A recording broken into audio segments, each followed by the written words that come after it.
सहना भवतु सहनौ भुनक्तु सह वीर्यं कर्वावहै तेजस्विनावधीतमस्तु मा विद्विषावहै। ॐ शान्ति शान्ति शान्तिः। ॐ सदाशिवसमारम्भां शङ्कराचार्यमध्यमाम् अस्मद् आचार्यपर्यन्तां वन्दे गुरुपरम्पराम्। गुरुर्ब्रह्मा गुरुर्विष्णुः गुरुर्देवो महेश्वरः गुरुः साक्षात् परं ब्रह्म तस्मै श्री गुरवे नमः।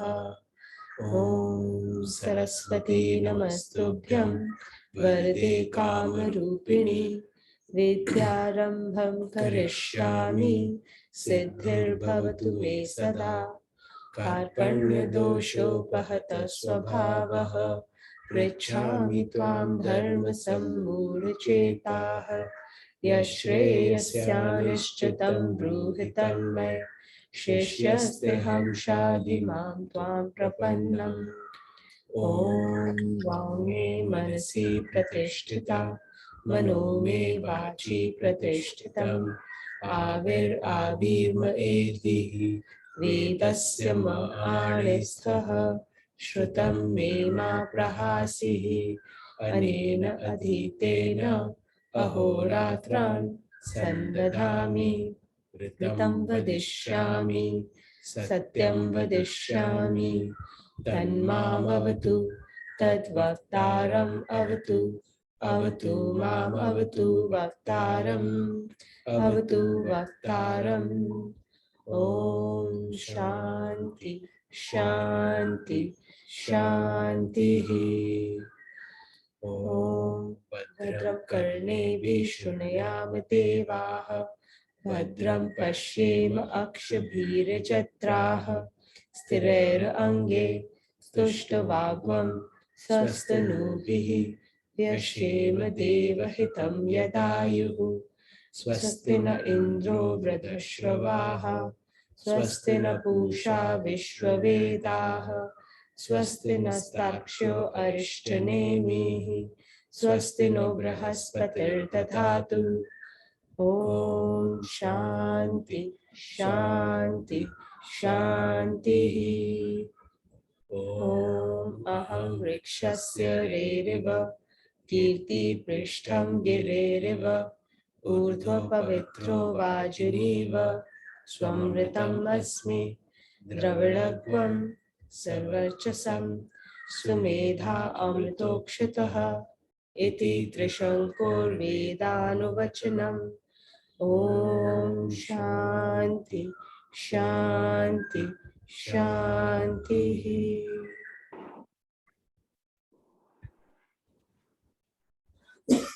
Narayan, everyone.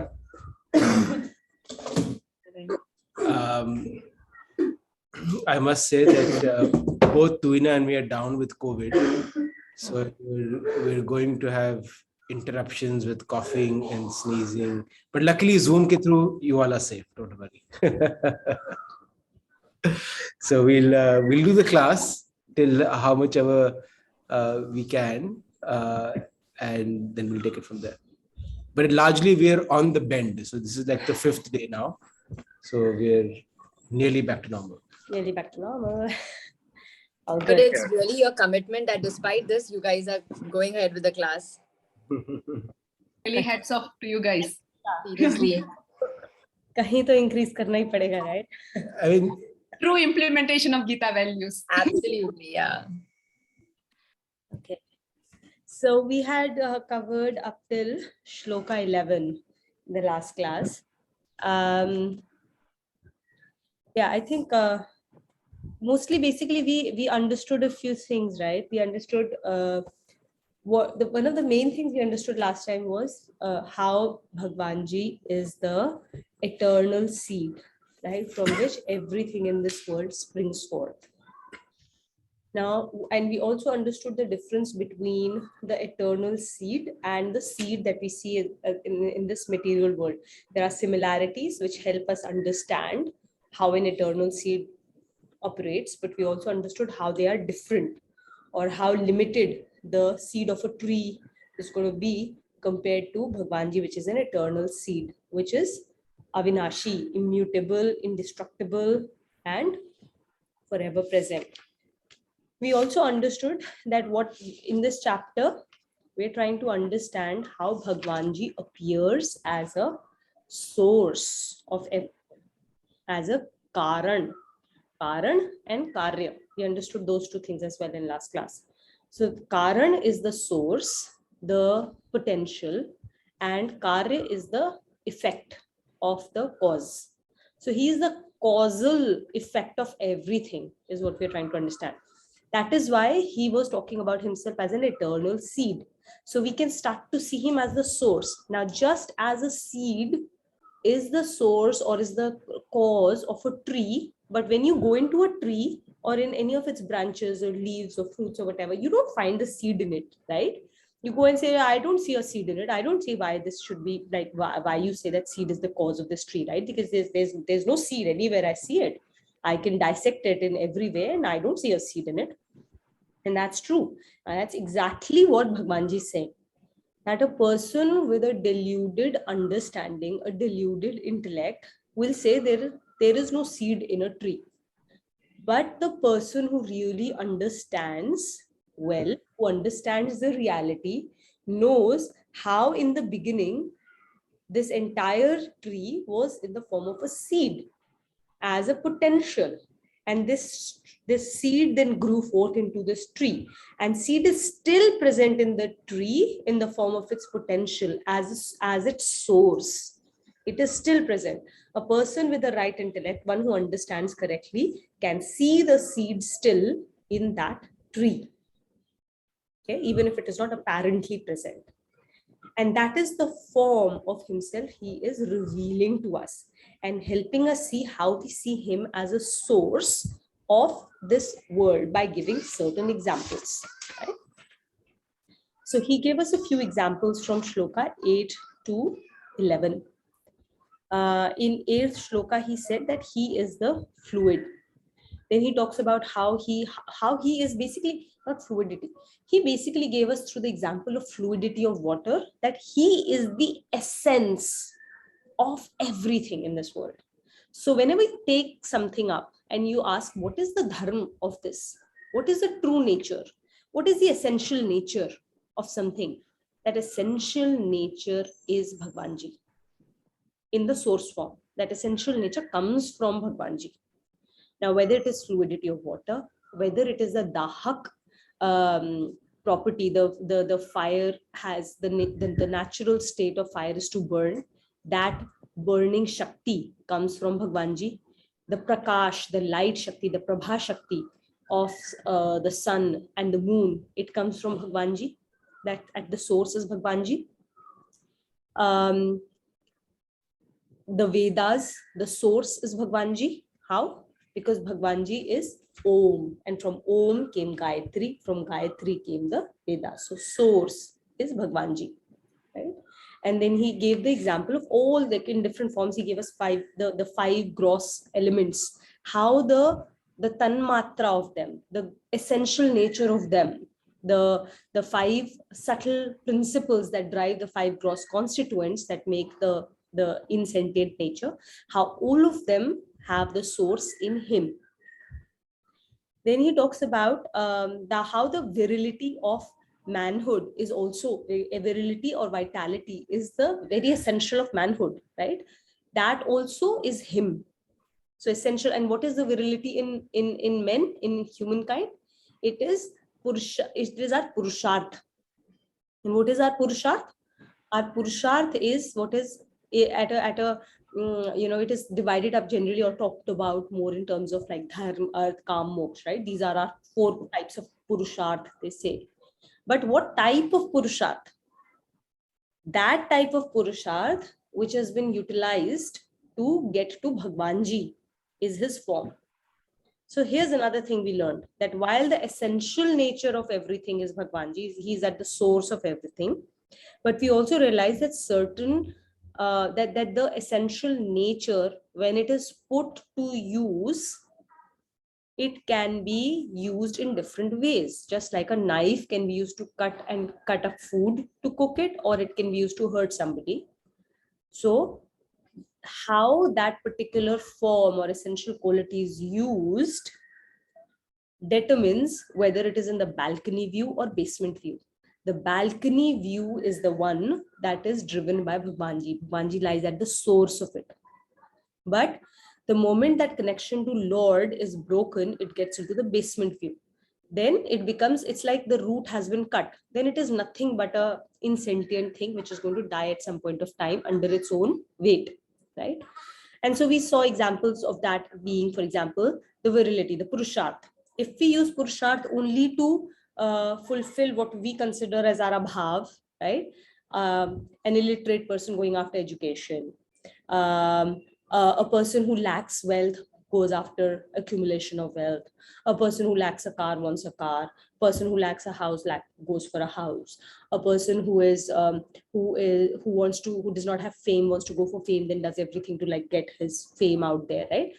As long as we're using our Purusharth towards these limited aims, this is not Bhagwanji ka source, right? When these Purusharth are used to connect to the Lord, then it becomes the source, or the potential here becomes Bhagwanji, right? And that's why we always say dharma and arth go together. The only means to arth should be through dharma, and kam and moksha go together. The only kam should be that of moksha. The only desire should be that of nirvana or yoga to the Lord. And then we also saw another example of how the strength that we see in people, the strength of the powerful is him. The power in the powerful is him. The intellect in the intelligent is him. The tej in the tejasvi, the brilliance of the brilliant is him. So he's at the source of all of these. So he's giving all of these examples so that we can start to see his source behind things, even when it is not apparent to us, right? So with that quick revision of what we did last time, we'll go to the connection. Just sorry. One thing to add before we read the connection. So if he's the cause and if he is the effect, why can't we see it? Why can't we see it on a daily basis? If he is in every VVGP that we interact with, why don't we experience it? Why don't we see it? Right? If he's there everywhere, why aren't we getting more of his experiences? Why is he not reaching out to us? Why don't we feel it in a strong way? Why? And so that's the natural question we would have at this stage. If Bhagwanji is everywhere, and if he is in everything, and if he is the cause and the effect, then why can't we see it? Why can't we experience him more easily? And now the next couple of shlokas will talk specifically about this point, on what stops us from experiencing him in samsara. Yeah. It's essential. Vijay, will you read with us the connection before 12? Can't hear you. Starts at 11 connection, correct? Yeah, the connection from 11 to 12. Now the Lord shows how he vitalizes the activities of nature. He has been pointed out before that nature comprises of 3 gunas: Sattva guna, Rajo guna, and Tamo guna.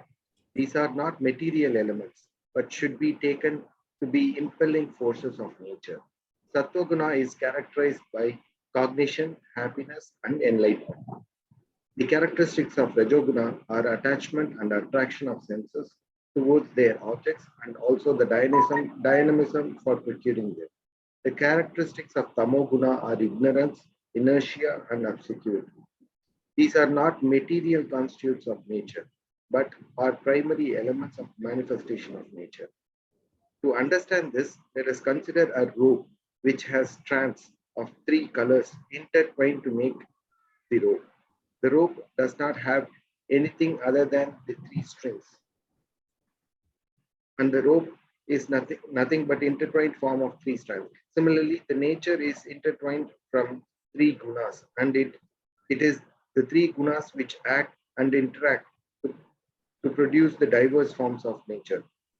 Their ever-changing quality give rise to the manifestation of diversity. Explaining this, the Lord says, Ye chaiva sattvika bhava Ye chaiva sattvika bhava rajasastam saschaye rajasastama sashaye matta evati tan vidhi matta evati tan vidhi matta evaiti tan vidhi matta evaiti tan vidhi tatvaham teshu te mai.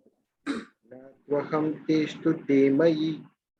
Ye is who, cha iv, cha is and, iv is also, sattvika bhava, born out of sattvic bhav. Rajasasta tamasascha is basically from Rajoguna and from Tamoguna respectively. Matta from me, evati, iv iti, only like this. Tan vidhi, understand. Na is not. Tvaham, tu aham. Tu is but, aham me.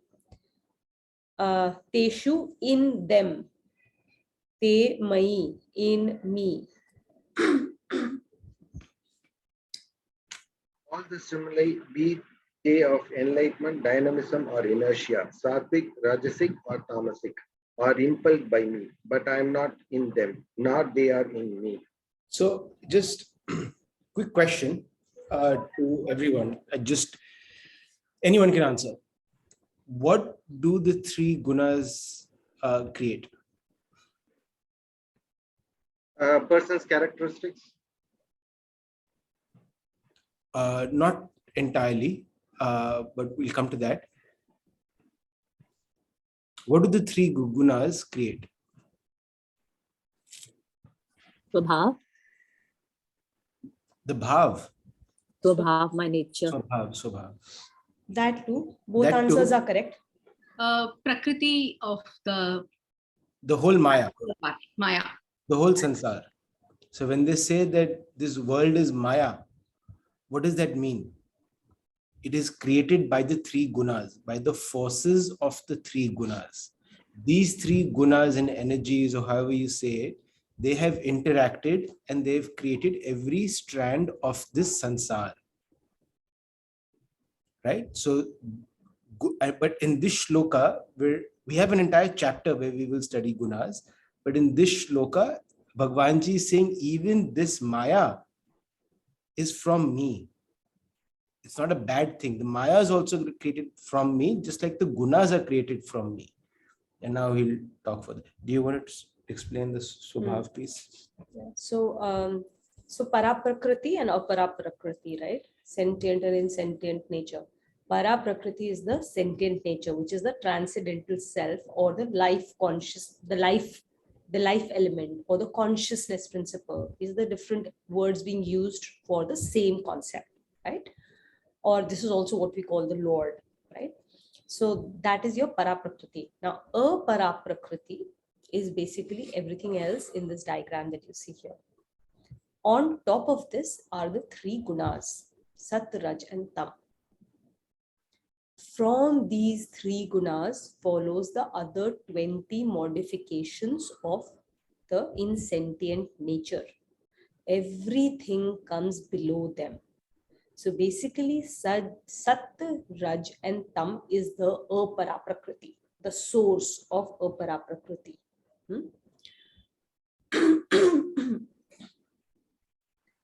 So how do you think about this is they are the potential energy of the insentient nature.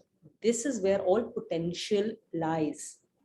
And then from this potential comes the actual world. Yeah.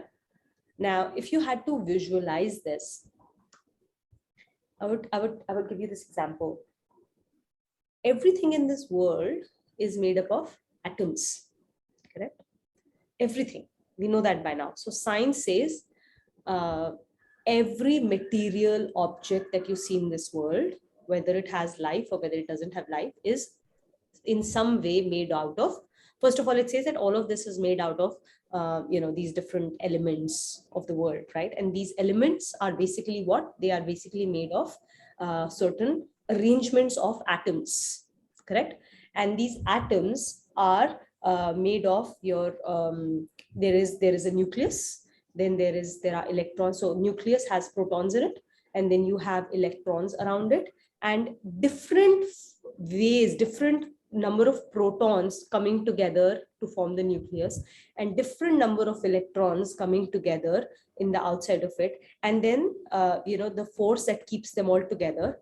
These are basically modifications that then create the diversity. Now, where do you see Sat, Raj, Tam in this? Satogun is the law that binds the electrons, the protons, and the fact that electrons will run around the nucleus in a certain fashion. That law is Satogun. Okay.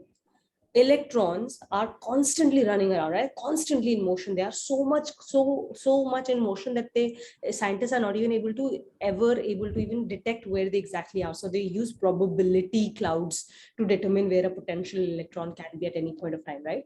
They represent the dynamism, the Rajogun. And in the center is a heavy mass, which is the proton. Okay, which attracts and keeps the entire running thing around it all the time.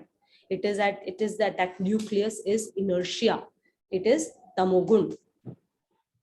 Okay, so protons coming together to form the nucleus, they are the tamogun. Your dynamic electrons are the rajogun, and the law that binds them together is satogun. So this is what governs them. And every single thing in this world is created out of these atoms, which are themselves Sat, Raj, and Tam. This is also a gross visualization. Why? Because what we're talking about here is only in the physical world. Sat, Raj, and Tam actually go way beyond this. Because as we read in the earlier shlokas, our thoughts, our feelings, it is not just the things in this world, but also the realm of thoughts and feelings. All of that is also Sat, Raj, and Tam. So let me give an example, right? One of the most subtle concepts of living in Sansar is time of day, right? There is no such thing as time per se, right? That's an observation that we've made of being in Sansar. Yeah, But, and it exists because of cycles. If there were no cycles, there would be no concept of time. correct. Now, even something as subtle as time of day is fully governed and impacted by the three gunas. Now, we just read about the qualities of the three gunas, right? Sat, Raj, and Tam. Sat is cognition, happiness, enlightenment. Raj is attraction, attachment, dynamism. And Tamoguna is inertia, right? Ignorance and inertia. So what is typically observed, I'll give you all a challenge, right? Can you wake up tomorrow at 6 a.m. in the morning and try and binge watch Netflix along with a drink? It will be impossible almost. It will be physically, you will be revolted with that idea. But the same thing I'll ask you to do 9 p.m. at night, you'll be very happy to do it. Maybe. Right? 9 p.m. at night, if it's so much easier, right? Similarly, at 11 a.m. in the morning, it is difficult for us to sit idle and do nothing, unless, of course, you're unwell. Your mind will keep coming up with ideas. Oh, I have to do this. I should do that. I can take care of this. I should plan for this. I have this thing to do. Or maybe I can plan my vacation. Or you just constantly are in action, right? These three behavior patterns are dictated by nothing but time of day. And the three time of day that I've highlighted is, one is Sat, which is the morning time, which is 3 a.m. to like 9 a.m. or 8 a.m. You have Raj, which is your 8 a.m., 9 a.m. to 4 p.m., 5 p.m., which is where we do all our activity, the dynamism of work.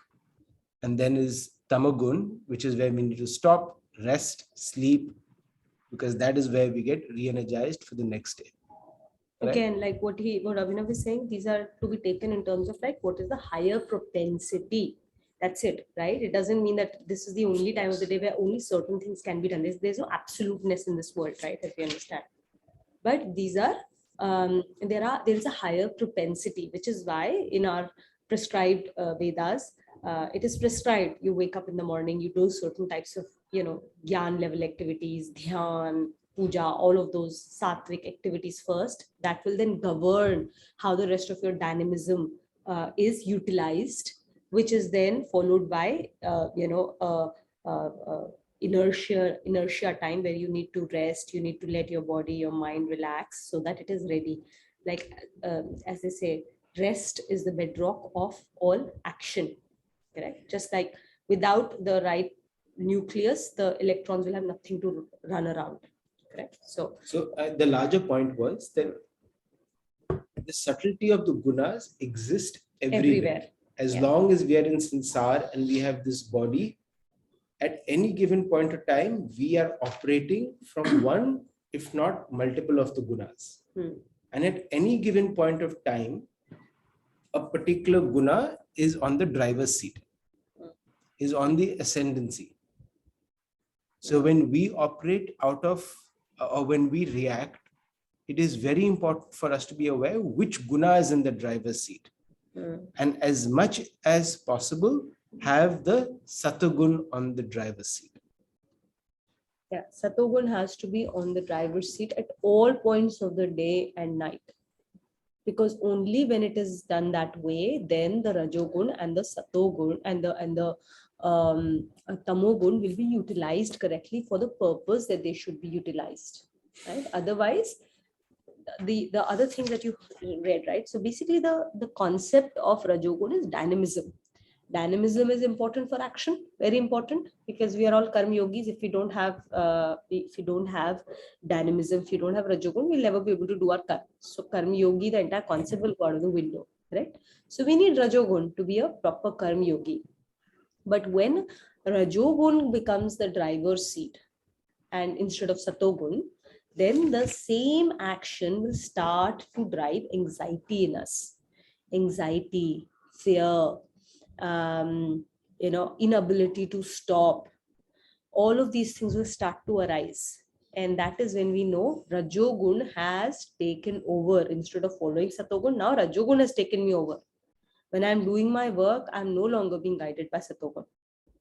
Okay, so the moment we start feeling any kind of anxiety, any kind of dar, any kind of fear, anger, any kind of that negative feeling, right, which is causing a flutter in your heart, sit down to examine what has happened.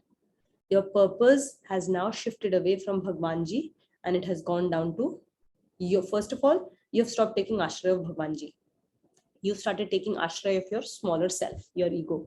If you're doing a task and now you're fearful, then you know that you are now not dependent on Bhagwanji. Now you're dependent on your own limited powers. Naturally, fear is there because your own power is limited. You know your limitations. That's why you're afraid now. Oh my God, what if this thing doesn't get done? Right? So that's the first thing. Second, then you have become attached to the end result. Again, that is a result of Rajogun being in the driver's seat, because Rajogun creates attraction of senses to the end objects or to end results. So that's Rajogun coming into action. So the moment all of these things come in, you can take a pause, recalibrate yourself, get Satogun in the driver's seat, connect to the power of the Lord, connect to the purpose instead of the end result, and let the end result go. Okay, that attachment to it go. Then what you have done is you've recalibrated, you've put Rajogun down. All action now I will take are being driven by the Satogun again, by connection to the Lord again. For Tamogun, again, Tamogun, very, very important. Without rest, we will not be able to action. But the moment that Tamogun takes over, what happens? First of all, your intellect gets completely clouded. Okay, so you start making judgments by saying it doesn't matter. You don't care about end results. In Rajogun, you care about end results, but in a selfish way, it should benefit me. In Tamogun, you stop having any thought about the end results. Arre, dekha jayega yaar. Right? Like I'll have extra sweets, I'll have all the junk food in the world. It's okay, yaar. It's okay, it doesn't matter. Everybody eats. It doesn't matter. I will not get sick. Or when I'll get sick, I'll deal with it. Right? So that, or drinking or smoking or taking drugs, all of that happens under the influence of Tamogun because it clouds our judgment, it clouds our wisdom, our intellect goes out of the window basically in Tamogun. That's one effect. What else does Tamogun do? Tamogun creates a sense of in different ways, right? So one is this clouding of judgment. Then what happens? Tamogun can create despondency. If you're feeling extreme, it's not just normal fear or anxiety of end results. If it is despondency that you're experiencing, if it's depression that you're experiencing, if it's like, oh, there is no, and this despondency and this depression is causing you to get paralyzed, you're not taking action any longer, then it is Tamogun in the driver's seat. When Rajogun is in driver's seat, you're constantly doing action, even if it is like a hamster on a wheel, right? In case of Tamogun, all action stops, inertia comes in. You're no longer taking any action. You're feeling heavy emotions, not dynamic emotions, not emotions that are impelling, that are moving. These emotions are dragging you down. Despondency, depression, extreme sadness, not just normal sadness, extreme sadness, and inertia, paralysis of work, or complete lack of judgment. These are when Tamogun takes over. Instead of Satogun driving your restful activities, when Tamogun takes over your restful activities, this is what happens.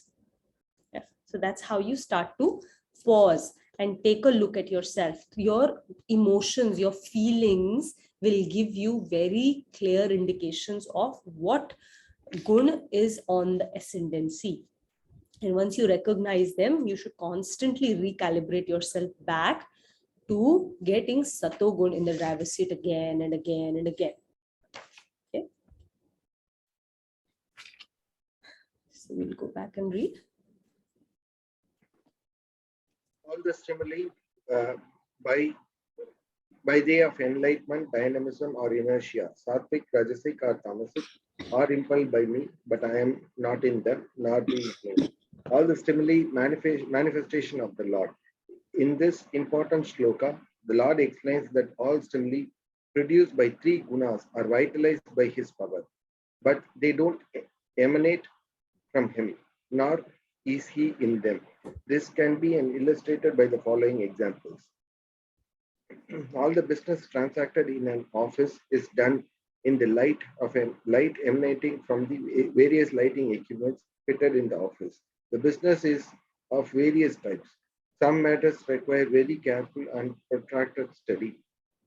Others involve action, and there are still other matters in which decision has to be taken and not to do anything at all. These diverse forms of business, the study and the action involved in them have no connection with the light in the office, nor does the light participate in diversity of the forms of business.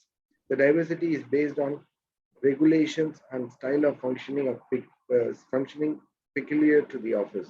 In the same way, the diversity manifest in nature is based on these three gunas, but the power of Lord, which vitalizes the gunas, remain unaffected by the gunas.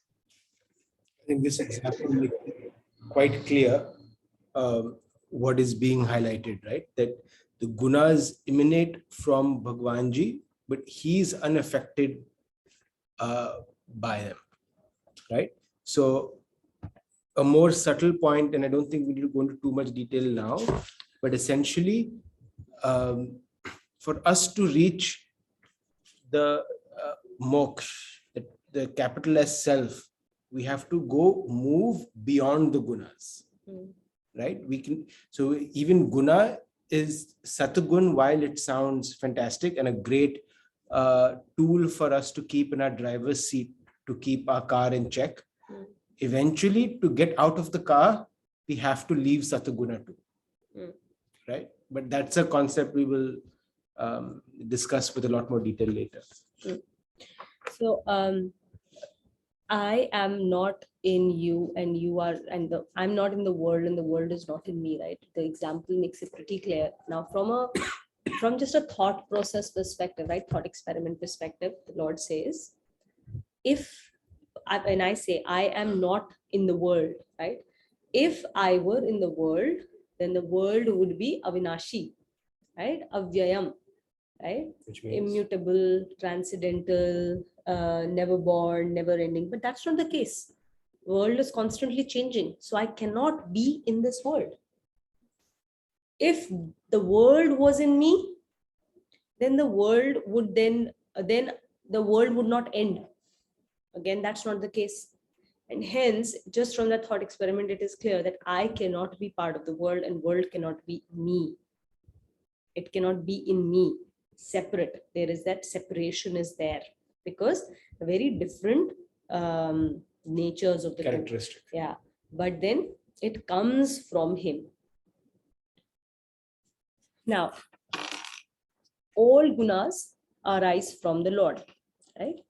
So our focus, like Abhinav said, shouldn't be on the gunas, not even satoguna. I mean, we have to keep an eye out on it to keep seeing which guna is on the ascendancy to make sure that we are doing the right things.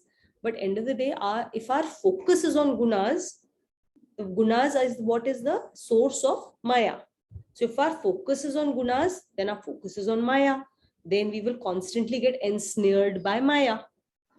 So the focus should be where? The focus should be on the Lord as a source of the three gunas. If our focus is the Lord, we will get free. If our focus is the gunas have a binding nature. Even Sato Guna binds. Sato Guna binds by attachment to lightness, by attachment to happiness. Okay? Every guna binds. So if our focus is on gunas, we get bound. If our focus is on the Lord, we get free. Now, so the whole question becomes then if everything is from Bhagwanji, right? Everything in this world is the Maya is from the three gunas, which are again from the Bhagwanji. Then everything is Bhagwanji. Then why so many do's and don'ts, right? Then everything I'm thinking is from the three gunas. Everything I'm doing is because of the three gunas. Then everything I'm thinking and doing belongs to Bhagwanji. Then what is the problem? Why do you always have so many, these are the prescribed actions, these are not the prescribed actions? So the resolution for that conundrum is this. You're absolutely right in saying that all of this belongs to Bhagwanji. However, Bhagwanji's innate nature is Sat, Chit, Anand. Anand. And we are constantly seeking that. We are seeking Anand. We are seeking happiness in whatever limited form. Since we want happiness, that is why there are prescribed actions and non-prescribed actions. This world is ruled by universal laws. Bhagwanji says, look, Bhagwanji doesn't say you do this or you do that. At no point of time in Gita does Krishna tell Arjun what to do, ever. Arjun keeps coming back with questions and asks Bhagwanji, tell me what to do. You tell me what is in my best interest. You tell me what my action should be. At no point of time does Krishna tell him what to do. Krishna only tells him this is the framework. These are the laws. If you do this, this will be your gati. If you do that, this will be your gati. Ultimately, he then lays that entire framework at Arjun's consequences, the destiny, the direction of your movement, right? And he keeps telling him that ultimately he puts all of that framework in front of Arjun and tells him, you choose. because Arjun is made in the I found these results on search. because Arjun is made in the nature of Bhagwanji. He has free choice. He's given that free choice to Arjun. He's given it to all of us. So he does not make choice for us. He says, this is your choice. These are the actions. This is what happens. Now you make a choice. So if you do prescribed actions, this will lead to happiness. You do non-prescribed actions, you will lead to unhappiness. You can achieve heaven, you can achieve hell. You can achieve happiness or you can achieve unhappiness. End of the day, it is your choice. But Bhagwanji's happiness also, Bhagwanji's unhappiness also. And Bhagwanji has said in several other shlokas somewhere that the intensity with which you will pray to me, the speed with which you will move towards me, the form in which you will pray towards me, I will respond to you in the kind. I'll respond to you in the kind in terms of the intensity with which I will appear in front of you. I will respond to you in kind in terms of the way in which you do upasana. I will appear to you in that form. Okay? To understand what that means. Now, again, pray to me means what? Upasana of Bhagwanji means what? Not sitting in mandir and doing anything. It is how we deal with our VVGP. Right? Because this entire world is this temple. Now we understand our temple is not in one small space. Our temple is this world, the world full of VVGP. The way we interact with this world is the way we do Bhagwanji's puja, is the way we do his upasana, is the way we pray to him. And he will appear to us in that form. So Hiranya Kashyap, very, very well learned person, right? Very like with full of austerity, how much of austereness he did to get all the powers that he did.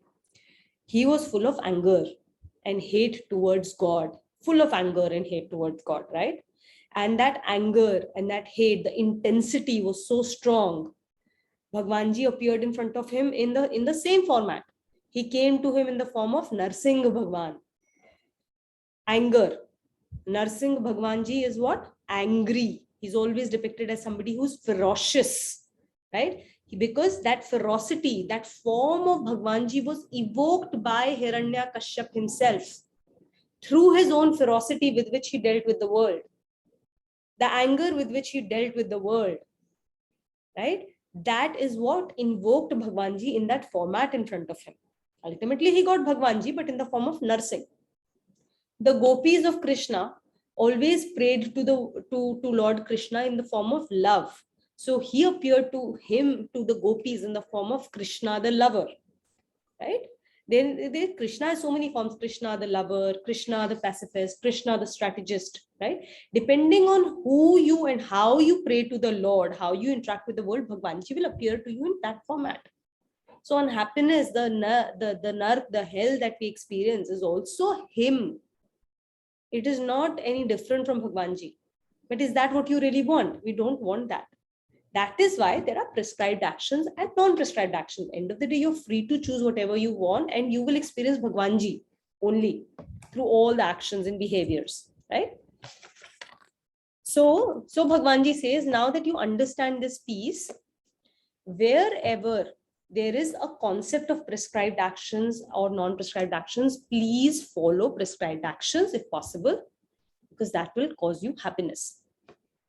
And it pleases the Lord, right? So when you're trying to please somebody, right? When you're trying to please somebody, if you do things that they have asked you to do, it pleases them. So they will come to you in the Saumya form. If you do things they are saying don't do, then obviously you're evoking anger, you're evoking upset, right? So that's the whole point. That's why prescribed actions, unprescribed actions doesn't mean that in one there is Bhagwanji present, in the other Bhagwanji is not present. He's present in everything.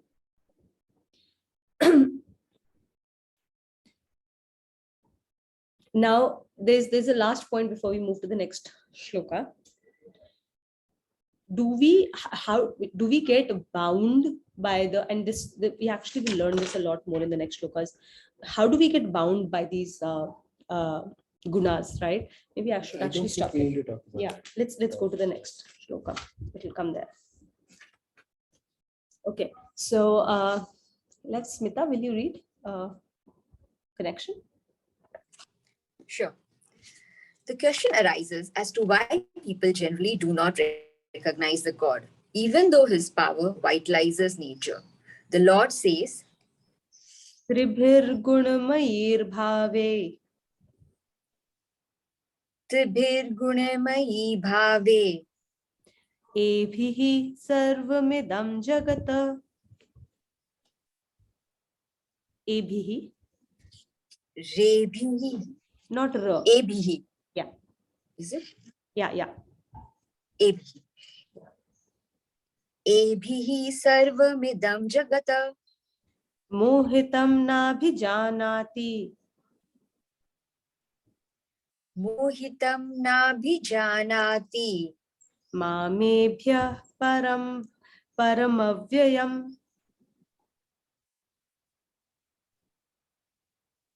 Mamebhya param vyavyam.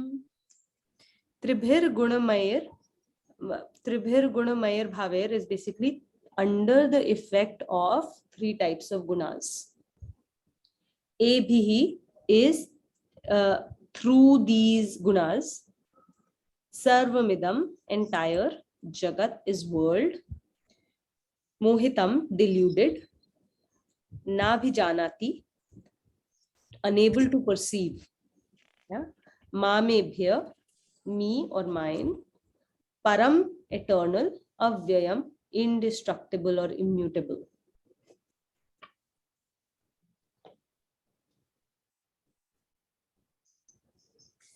Shrevi, the entire world is deluded by the stimuli of these three gunas, but it is unable to perceive me, the immutable and transcendental. Delusion by the stimuli.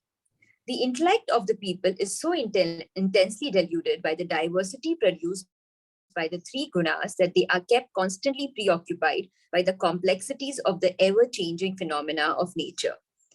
They have no respite to discern the immutable and transcendental power which impels the entire cycle of creation. So here, In fact, I just highlighted this point, right, in the previous explanation, that if all the cause and the effect is Bhagwanji and the gunas are Bhagwanji, why is it that there are forbidden actions and prescribed actions?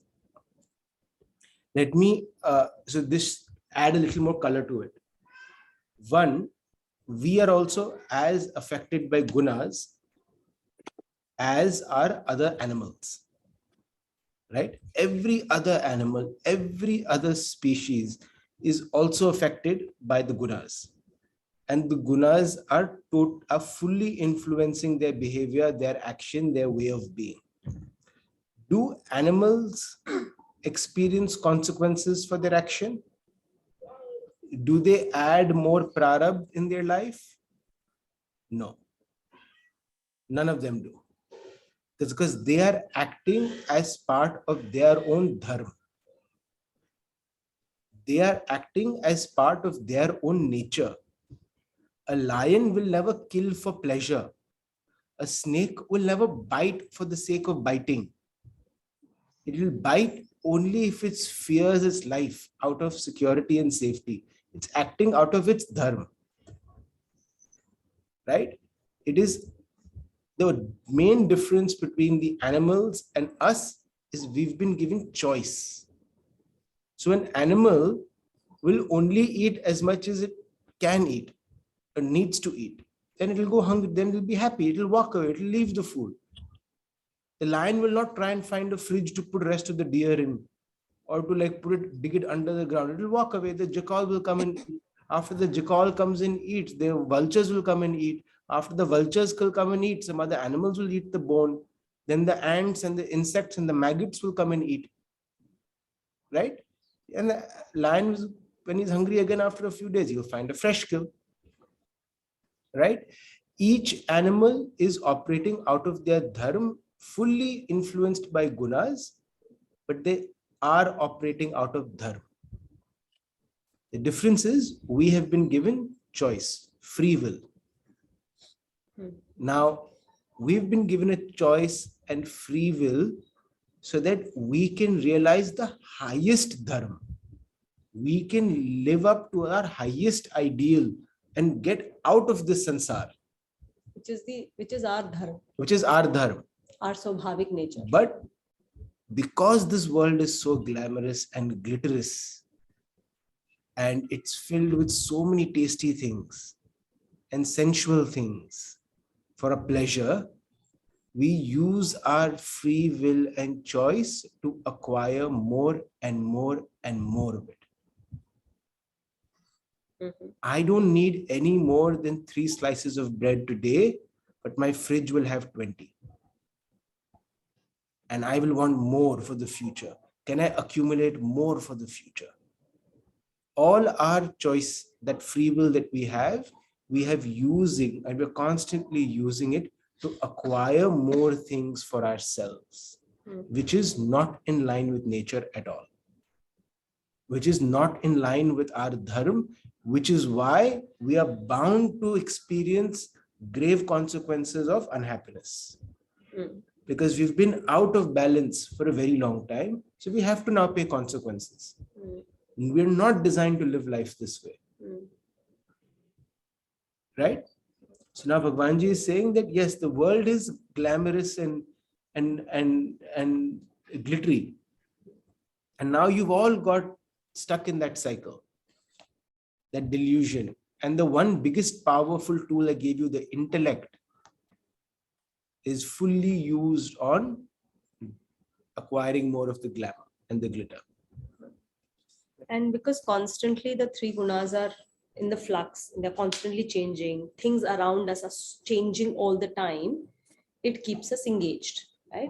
And I think this is something that marketers learned a while back, right? Is there anybody here in FMCG? Anybody working in the FMCG field? No. So FMCG, the marketers in FMCG, right? They understand this concept so well. Not just FMCG, fashion, everywhere, right? In FMCG, you have even something simple as basic utilitarian like a toothpaste. Every few days, here we have. Hi. So cute. So even for something as simple as toothpaste, right? Every few months or whatever, they'll keep changing something in that product, right? Sometimes they'll change the color, they'll add something new, a flavor, a smell, a taste. If nothing else, the packaging will change, right? They will get a new brand ambassador in play, right? Something has to constantly change to keep people engaged, right? We get engaged by change. Things change, they ensnare us. The moment things remain the same, we stop being ensnared by things, right? Similarly, fashion, they keep changing, right? Your kurtas, your lehengas don't remain the same. They'll change something. If nothing else, they'll change the color. They'll change the gota type that will go in. Now it's short. Now it's long. Something keeps changing. It is the change that keeps us ensnared, right? That's why the gunas are able to capture us. And now we'll see how what is meant to be a good thing is now when we get ensnared by gunas, we use the good thing for the bad purpose of how we get bonded by them. So let's read on.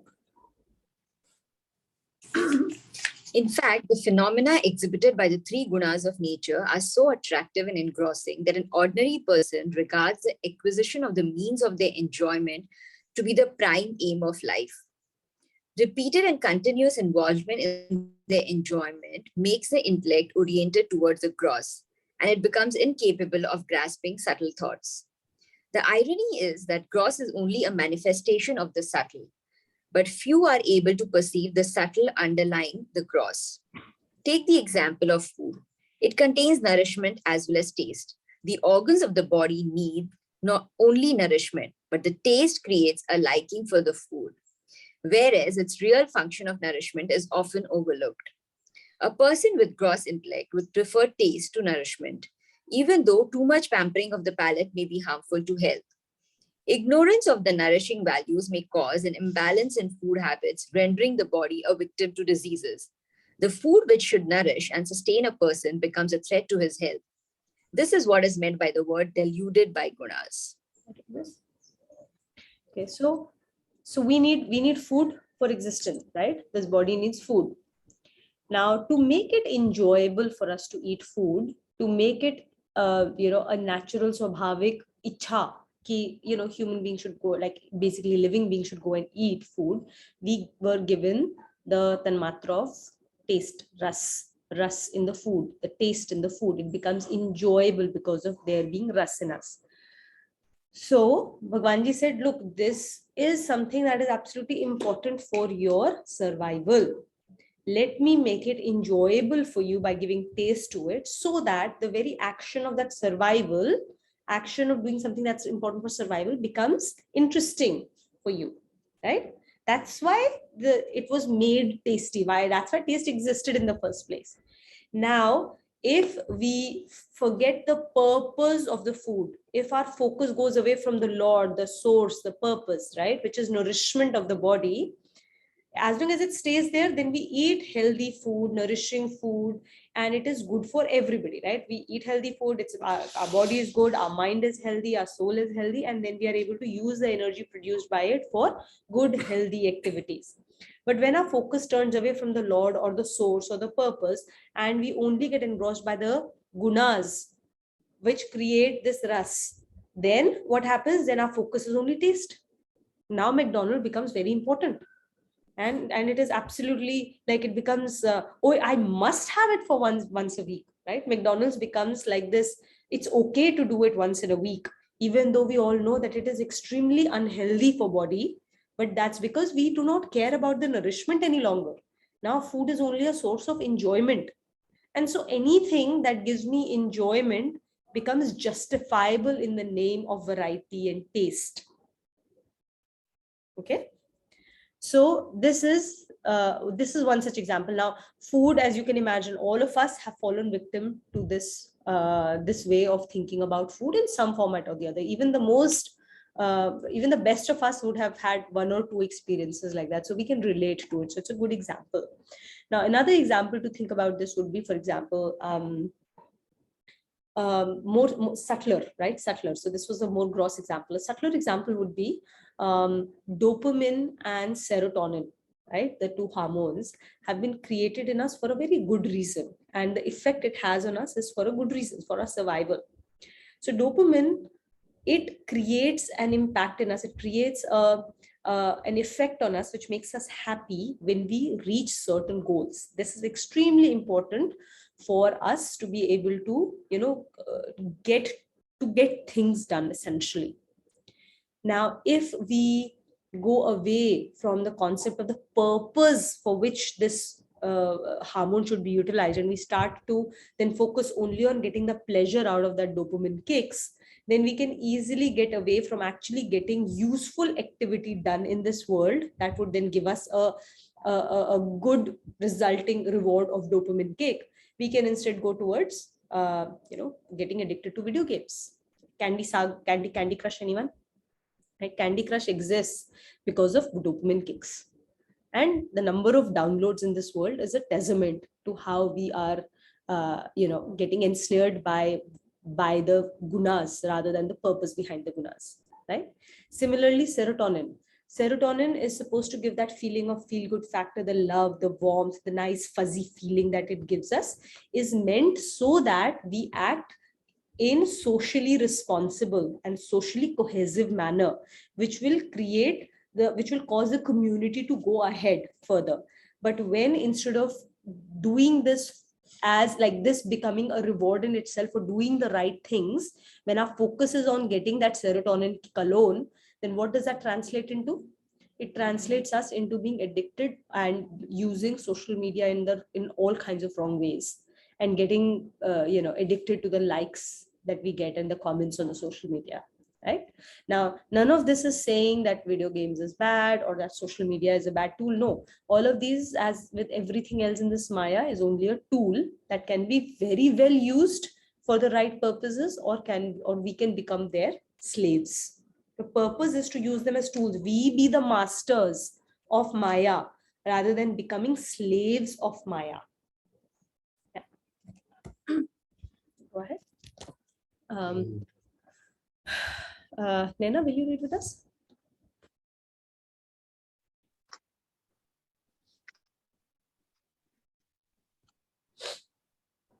here a doubt naturally arises. All the stimuli of worldly enjoyments look so tempting that one feels compelled to be attracted towards them. But if they all lead to harm and unhappiness, how can one escape from their temptations? To remove this doubt, the Lord says, Daivi Hesha Gunamayi Daivi Hesha Gunamayi Mama Maya Duratyaya Mama Maya Duratyaya Mameva Ye Prapadyante Mameva Ye Prapadyante Maya Metam Tarantite. Mayametam Tarantite. Devi is divine. He Esham. He is because Esham this. Gunamayi is of course three gunas. Mama, mine. Maya is Maya. Duratyaya, difficult to understand, difficult to cross over, difficult to get to fathom. Mamev, मुझको ही ये प्रपद्यन्ते, मुझको ही भजते हैं, प्रपद्यन्तीज भजते हैं, उपासना करते हैं. So those who take refuge in me. Maya metam, this Maya, taranti, cross it over, te, them, those.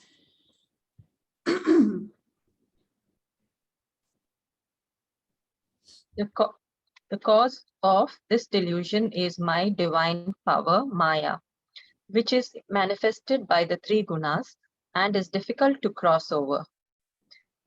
But those who take refuge in me cross it over easily. So let me Worship of it. Okay. 1 second, right? So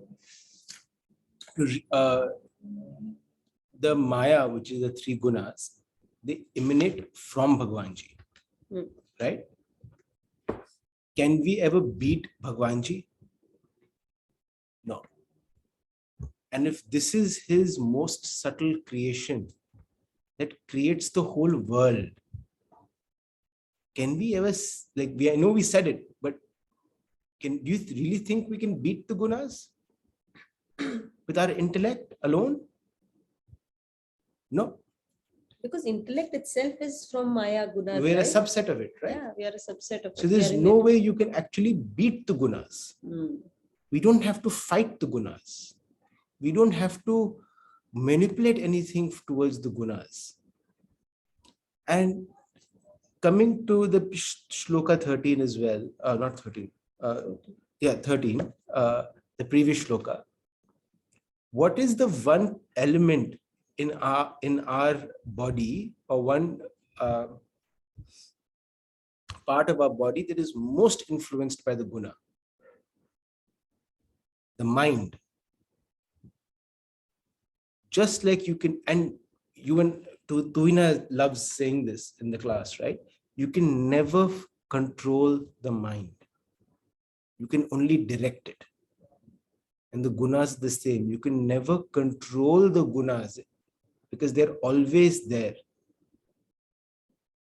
And the mind is very influenced by the gunas, which is why the time of day example makes sense. Which is why, oh, I feel like doing something, I don't feel like doing something. You could be in Sataguna, somebody with anger walks in, all of a sudden your Satagun is out of the window and his Tamagun, you pick up his Tamagun. And you blame him for you not being at peace. Right? So there is no way you can beat the gunas, which is what we are part of. Which is why this shloka mein Bhagwanji says that don't even think about beating it. It's very difficult. I am the one who's built it. But they're also very easy to cross. You just need to have faith in me. He just wants our bhakti. He just wants our love.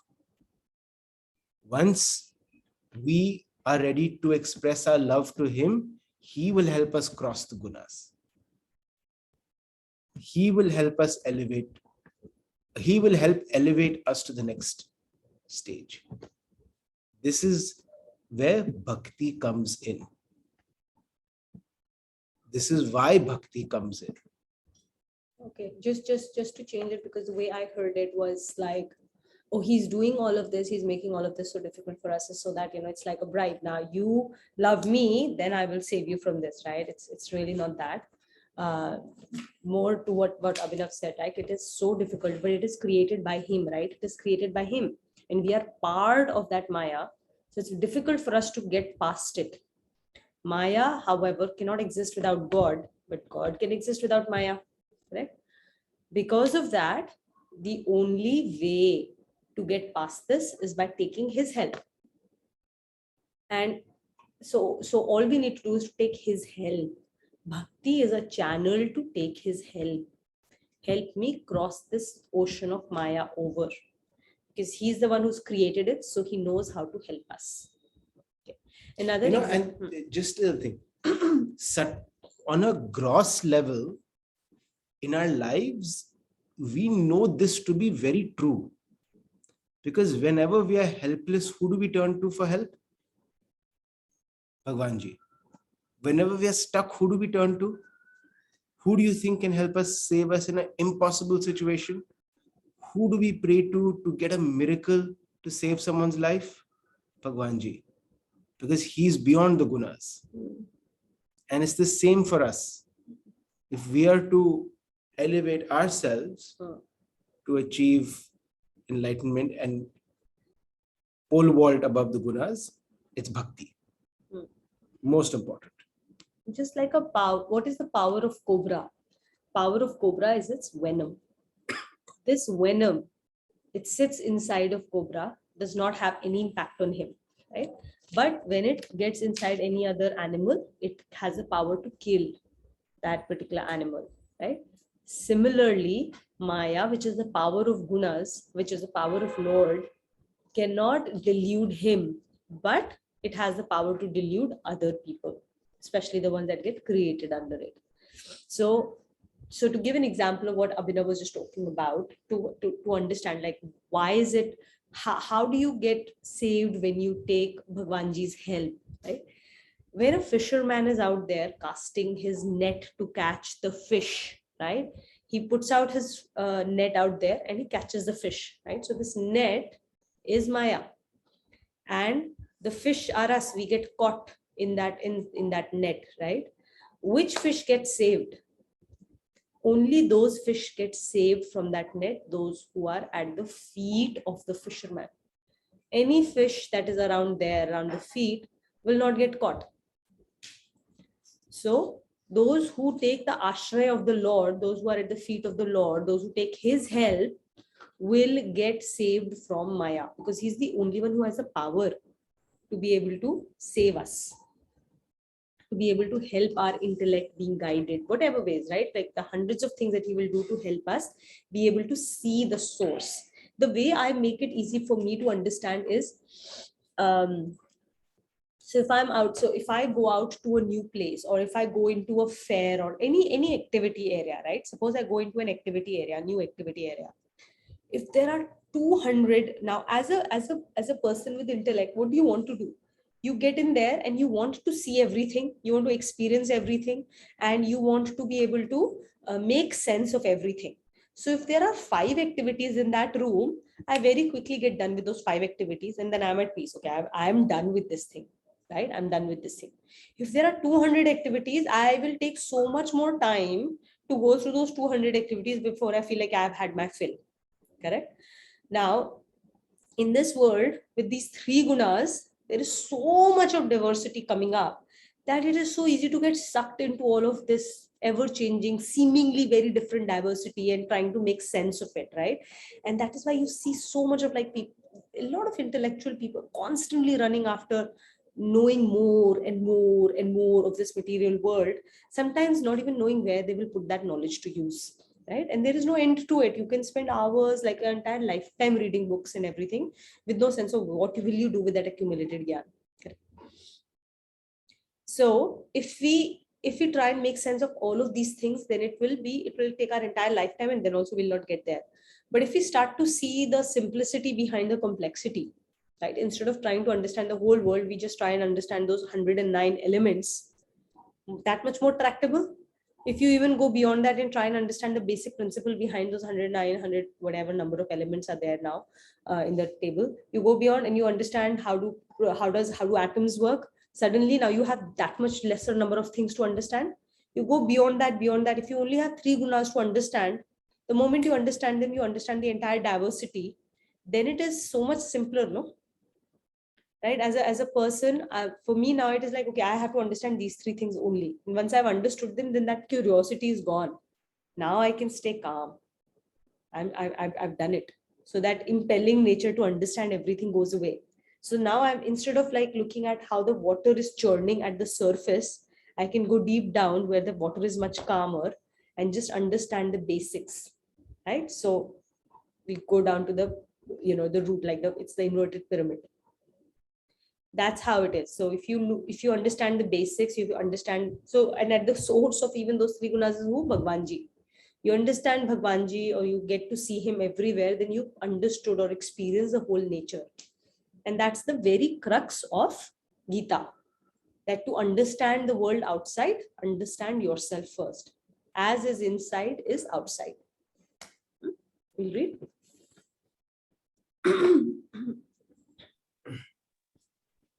Worship of the Lord, only way to cross Maya. In this shloka, the Lord has described his Maya as being very difficult to overcome, but is Maya fashioned only to delude his creation? The mind is sometimes assailed by doubt as to why the Lord has made life so complex, and that unhappiness results from all that is done to get happiness. But the fact is that there is absolutely no question of a person being cheated by the Lord or his Maya. On the other hand, the Lord has devised the play of nature or his Maya in such a way that the individual soul, which is an image of his own cosmic self, may easily realize himself through that play. The poet Saint Goswami Tulsidas says, Ishvara Amsa Jiva Abhinasi Chetana Amala Sahaj Sukh Rasi So Maya Bas Bhayahu Gosai Bandhyo Ki Kira Marakatki Nai. The immutable soul is an image of the Lord, conscious, pure and blissful he is, but falling into the tentacles of Maya, gets bound like a parrot or a monkey. Being a prey to the delusion of Maya is compared to the way a parrot or a monkey is caught by a fowler. The fowler fixes 2 small sticks in the ground and ties them to 2 ends of a string passing through a bamboo piece. In order to attract the parrots, some grains of food are scattered on the ground below the bamboo pieces. As soon as the parrot lands on the bamboo pieces to eat the grains, the bamboo piece turns on the string, holding the parrot upside down. In that position, it is unable to fly, and for fear of falling down, it also does not loosen its grip over the bamboo piece. Thus, holding fast to the bamboo piece, it is caught by the fowler. To catch a monkey, the monkey tamer lays a narrow-mouthed vessel in the ground and puts some grains of gram in it. The monkey, lured by the gram, thrusts its hand into the vessel and fills it with them. Clutching the gram in its fist, it is unable to take it out, and it also does not loosen its fist for the fear of losing the grains. This is how it is caught. Of course, the animals are caught on account of their instinct to get grains to eat, because they do not have the light of intellect. But though endowed with intellect, a human being is also ensnarled by Maya into bondage and undergoes suffering for the fault of not making proper use of intellect. So in both these examples, it's basically they forgot who they are, right? The bird forgot it's a bird that can fly, and the monkey forgot that it can just open its fist and get free from being captured, right? So the only thing that is keeping them bonded is the fact that they are not letting go. They are themselves allowing themselves to be captured, is what is very, very Because of important here. attachment. Yeah. Right.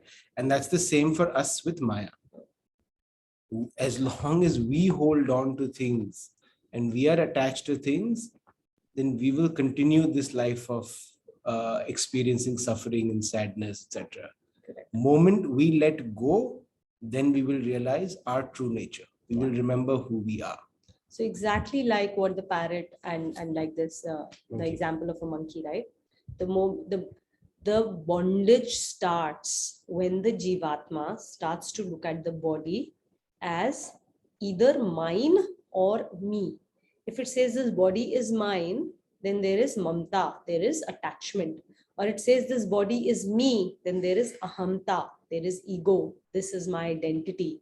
So the moment we start to associate, the Jivatma starts to associate with me, mine, with the body, with the roles, with the things, the objects, the world, that is what causes the bondage. Okay, that is what causes us to then start from going, that is what creates the limited nature of ourselves. Our power becomes limited, our influence becomes limited, our behaviors become limited, our love becomes limited, our intellect becomes limited. Everything becomes limited because we are holding on to this Maya. That's why. And the moment we let it go, we let go of mamta and ahamta, we let go of attachments, and we let go of ego. The moment these two things melt away, we let go of this world and we become unlimited, we become limitless, we become Satchit Anand. The only thing that's keeping us is the attachment. That's the only thing. And this ego, right? That is why we have to let these two go and know that it doesn't take long. Okay, it doesn't take long. What changes us from what takes us away from the cycle of birth and death is just this identification. You stop identifying yourself with the world and you identify yourself with the Lord. You become eternal. Then this body will go and die. Doesn't matter, because now I'm not bound by this body. I am not this body. This body doesn't belong to me. It is just a resource given to me for achieving a certain end. Just like I take a house or a car for rental on lease for a certain purpose, that doesn't make it mine. I have been given that house for a certain use case, right? And then I also take care of the house well. It is not mine. It belongs to someone else. So I have to take care of that house, right? Similarly, this body has been given to me. Other resources in my life have been made available to me for me to put it to great use. It is okay to do to upyog it, to use it for the right purposes. What is not okay is to say this is mine, because then it is taking over somebody else's property. That is chori. You're stealing, because nothing belongs to us in this world. Everything in this world is here, will stay even after we go. So it doesn't belong to us. We have no control over it. We can only use it for a limited period of time. Everything. And that's the reality. And that's how we need to look at this world and everything that comes to us. Whether it is our children, whether it is our relationships, any kind of relationship, any roles, responsibilities, any kind of material objects, everything, nothing belongs to us. It only comes to us for a small period of time for us to do our duty. So our connection to this entire world, relationships, thoughts, feelings, material objects, everything should be only one. The relationship should only be that of seva. That's it. It doesn't belong to me. It never was, it never will. I only have been given this opportunity to do seva for that VVGP or through that VVGP. That's the only relationship we should have. My My identity is only one. My identity is Sat Chit Anand. The moment I start to identify myself through these different roles or through everything else in this VVGP around me, in that moment that Jivatma has become so limited that it becomes incomprehensible for that Jivatma to even think that I can be a part of Bhagwanji. That concept just feels super alien. You cannot even begin to think about it. Right? So you have to completely detach. So you have to like completely cut that cord and say, no, that's not me. I am Satchit Anand. I am part of Bhagwanji. And everything else with me, my only relationship with this world is that of Seva. That's it. So very quickly, we'll do Shlok 15. Shishla will read this. Last part. Okay.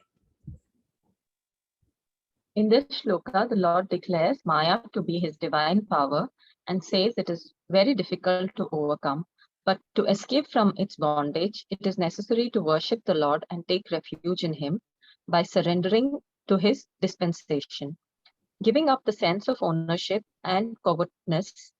And the objects of covetousness, the objects of the world are meant to be utilized for general good by dispassionate performance of duty with perfect equanimity of the mind. Seva. And what stops us from doing seva when we are in the world? Ego. Ahamta or mamta, right? Attachment and ego. Ego is the one that triggers us to want to make ourselves feel good, our future secure, me, myself, do it for me and my family, and which is also why bhakti is very important, because bhakti necessarily, the act of bhakti weakens ego, because you are giving up your sense of individuality and control and saying, hey, it's not me, it's him. Thank you. We'll read more about it in Shloka 15, exactly what you said. Yeah. Perfect. Good. No, we can do it. Should we read or should we stop? No, we can do it. We still have 8 minutes. Sanchita, or maybe Sanchita is not there. Kakuli, would you like to read? Sorry, Sanchita, it was switched off. So. Kakuli, go ahead, please. Here a doubt arises in the mind that if to get over the delusion of Maya, it would suffice to worship the Lord, how is that people do not avail of it and instead undergo all sufferings arising from the complexities of the world? To this the Lord says, Namam dushkrit no mudha. Namam dushkrit no mura. Prapadyante naradhamaha. Prapadyante naradhamaha. Mayaya prahat jnana. Maya Pahrat. pragyana. Asuram bhavam ashritaha. Ashuram bhavam ashritaha. So dushkritno is those who do bad deeds, right? People who do wrong things. Mudha, deluded. Prapadyante is again upasana karna, so singing my glories or praying to Lord. Naradhamaha, inhuman. Mayaya, by Maya. Aprahat, abducted. Jnana is basically, your wisdom or intellect. So this means wisdom or intellect that has been abducted by Maya. Asuram is taken on asuri qualities. Bhavam ashritaha. So asuram bhav. Ashritaha is ashray lena, dharan karna, accept or to depend on something.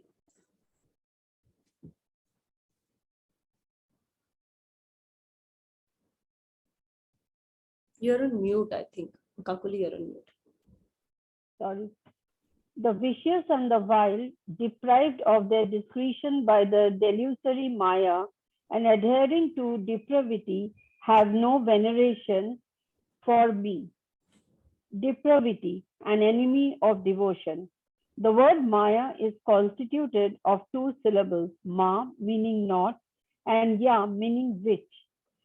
Taken together, the two syllables make the word Maya meaning which is not or that which does not exist. To have a sense of reality in something unreal only reveals an adherence to illogical beliefs based on self-conceit. Such a person has been described as being deprived of discretion. All around, all around are seen the ruins of magnificent palaces of times gone by, which have been built in the sanguine hope that the descendants of their makers would forever be secure in them. But these royal families have disappeared, leaving no trace of their descendants.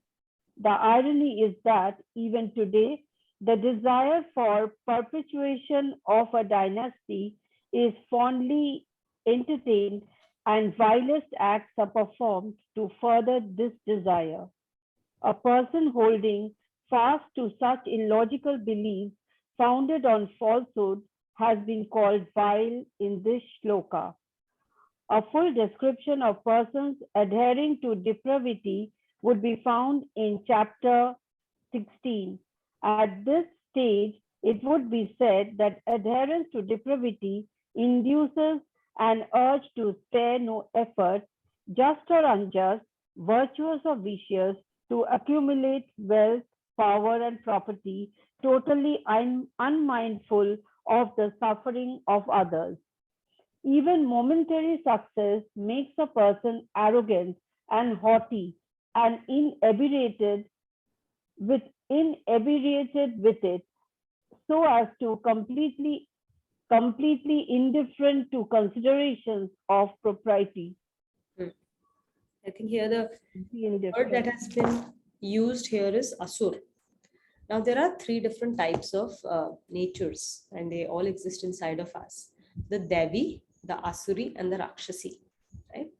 So Devi are the divine qualities, the divine behaviors. And we all have exhibited them, right? When we go beyond ourselves, when we take care of others, when we take care of people, when we work towards doing something which is not for our own benefit, for the team, for the company, for our families, for our friends, right?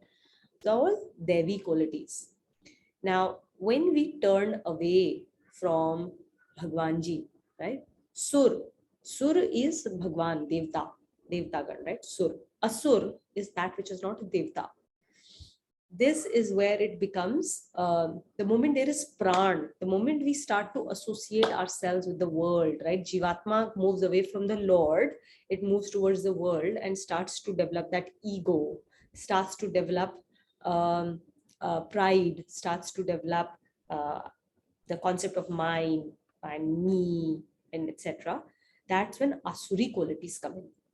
Asuri qualities are basically inherently selfish in nature. So asurs are those, we've seen in movie, in these stories, we hear of asurs, we hear of rakshas, and we hear of devtas, right? And that constant fight between them, right? Every scripture is full of these stories. Who are asurs? Asurs are basically selfish people. People who will go to any lengths to satisfy their requirements. So when we are looking at satisfying our five senses constantly, those are basically our asuri qualities. That means at that moment we are being asurs. Okay, so selfish people are the asurs, not selfish people. Basically, all of us have asuri qualities inside of us, right? Rakshas go one step beyond. Rakshasi qualities are when we are trying to hurt others for the sake of hurting others. Okay. So for example, when I get angry, I say a lot of things that I would generally never mean. They're not even meant, like I don't mean them. But I will say things to Abhinav to just literally with just one intention is to hurt him. Okay. Now when I'm doing that, that's me being a complete Rakshas. That's my Rakshas quality coming out when I'm angry. Okay. So Rakshasi quality, Asuri quality, and Devi qualities are inside of us. And that constant fight between Devtas and Rakshasas and Asurs is happening inside the Kurukshetra that is here. right? And in case of Gita, in case of Mahabharata, who are depicting this, Asuri qualities are being depicted by Kauravas, and Devi qualities are being depicted by Pandavas, correct? And then there's always the divine element is always on the side of the Devi qualities, where Krishna is with Pandavas, right? So that's the fight, and everything that we do every day in our life is about whether we allow devtas to win inside the battle of our heart, or whether we let the asurs or the rakshas to win. So if I allow myself to get angry and become and and get the rakshasi quality to come out in me, then the devtas have lost the fight, right? Now make no mistake, right? Anger is, there's nothing wrong with anger, right? Anger is a very, very powerful force when channelized correctly. If channelized correctly, this anger is the one that has caused the caste system to be cast aside, the dowry system to be stopped. This is what has caused the concept of slavery to be ended, right? So anger, when directed and channelized correctly, is a very, very, very powerful element.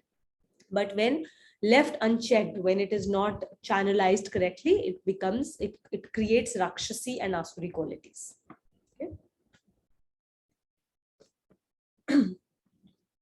So so I think this is what is being referred to as the asuri qualities, that the people who are deluded, who are deluded by the maya, then they have moved away from Bhagwanji, because now they have taken on their identities with the world. So they take on asuri qualities, so they will do violent, vicious activities. And for such people, as we said before, right, these people, they cannot imagine that they are part of the Lord at all. It's just impossible for them to comprehend it. And So, also because I'll give you an example here. Mhm. Okay, it'll be easier to visualize. Mm. So imagine you're going to someone's house to visit them, and gate के बाहर लिखा है beware of dog. Mm. ठीक है, beware of vicious dog. Mm. And you go close to the front gate, and there is this big black dog that comes out. Two dogs come out. They start barking. Bah, bah, bah, bah, bah. Of course, you're like, boss, I'm not going to open this gate, right? So for you, shoo, ha. You throw a stake, you try, and then they just get like violent, right? So like, okay, I'll go to the back gate. And by the time you reach the back gate, the dog is sitting there waiting for you. Now, in that moment, what will you do? You will call your friend. You're like, bhai, I want to come and visit, but your dogs aren't listening. So that friend will come. He'll say, Tommy, sit. He's a friend. It's okay. Calm down. Sit. Tommy will sit, calm down. He'll open the gate. You'll come in. You'll go home. You'll have a nice time. Now, in this analogy, you have the dog is the Maya of the world. Maya is there. It is constantly there, getting your attention, making you feel all sorts of emotions. You can try and engage with it. You can try and fight with it. You can try and hit a stick with it. Right? But the wise thing is to call the owner.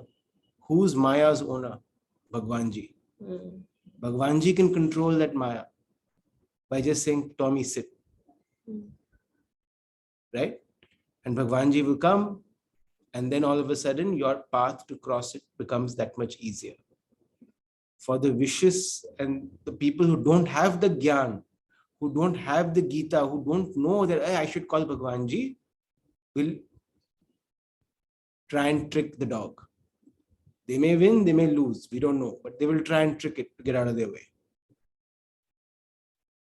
And it's a good example. Mm. I think we should do. Okay. Anybody would like to volunteer for the closing shlokas today?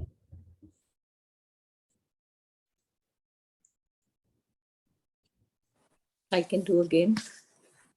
I think Rita did last time, right? Kakoli put a hand up. So let Okay, sure. Thank you. Om Sarvesham Swastir Bhavatu Sarvesham Shantir Bhavatu Sarvesham Purnam Bhavatu Sarvesham Mangalam Bhavatu Om Shanti, Shanti, Shanti. Om Sarve Bhavantu Sukhina, Sarve Shantu Niramaya, Sarve Bhadrani Pashyantu, Ma Kaschid Dukha Bhag Bhave. Om Shanti, Shanti, Shanti.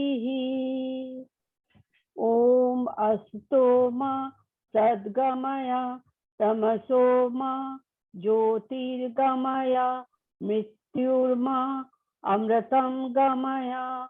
Om Shanti, Shanti, Shanti. Om Purnamada Purnamidam Purnat Purnam Udachyate Purnasya Purnam Adaya Purnam Eva Avishyate. Om Shanti, Shanti, Shanti. Om. Om. Om.